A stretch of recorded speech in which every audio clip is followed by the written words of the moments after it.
Terrain d'exercice vous est présenté par les tout nouveaux bâtons Rogue de Callaway. Plus puissants et plus tolérants. C'est l'effet Jailbreak. Je me rappelle aucunement d'avoir joué une partie de golf sans la présence de vent complet. Donc c'est important de savoir comment le négocier, ce vent-là. Donc en frappant la balle plus basse, ça va vous aider à mieux contrôler votre trajectoire de balle ainsi que la distance que vous allez atteindre avec celle-ci.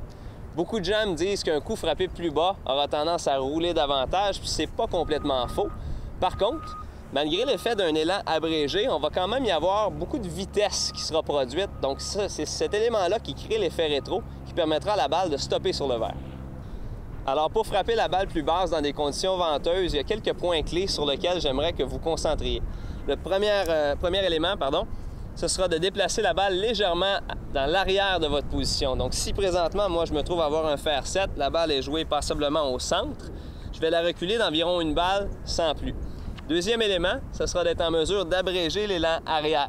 De cette façon-là, on aura une meilleure capacité à contrôler l'angle du bâton au moment du contact.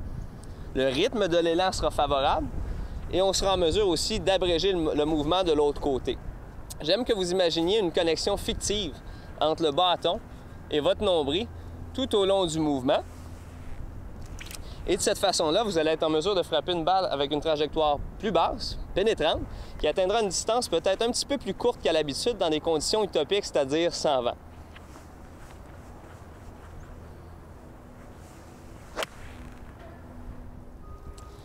Et sachez que la nature de votre élan ne change aucunement, c'est-à-dire votre tempo, que vous ayez un tempo rapide ou lent, on garde le même, et le plan de votre élan va rester le même également. Ce qui est important ici, c'est d'abréger l'amplitude de votre élan arrière, ce qui va réduire la vitesse de la tête de bâton au contact et permettre la trajectoire basse. Si on s'élance avec une amplitude maximale et à l'arrière jusqu'à la position finale, sachez que vous allez être privé de cette trajectoire de balle basse-là que vous désirez. Je recommande à tout le monde de vérifier la position de leur bras avant devant un miroir. J'aimerais que vous imaginiez une horloge vous encerclant et tenter de stopper votre bras avant approximativement à 3 heures, tel que démontré. Si après maintes tentatives, l'exercice s'avère trop ardu en situation de frappe réelle, altérez quelque peu votre position d'adresse et préconisez une position de pied moins large qu'à l'habitude. Instinctivement, cette réduction en stabilité va faciliter un meilleur contrôle de votre élan arrière.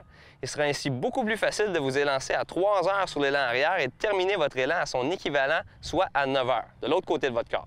L'objectif est de ressentir que le bout de la prise de votre bâton pointera vers le nombril au final.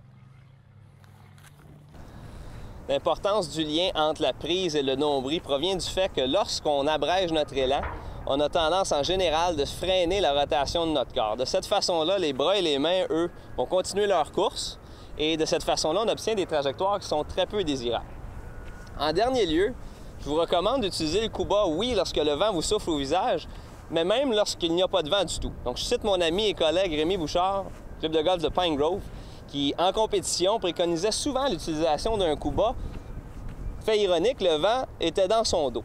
Et pourquoi? Je lui demandais, il me mentionnait que la distance qu'il souhaite atteindre avec ses fers se doit d'être spécifique. Donc, l'objectif avec un coup de fer, c'est pas de le frapper le plus loin possible. Croyez-moi, ça lui a très bien servi en compétition.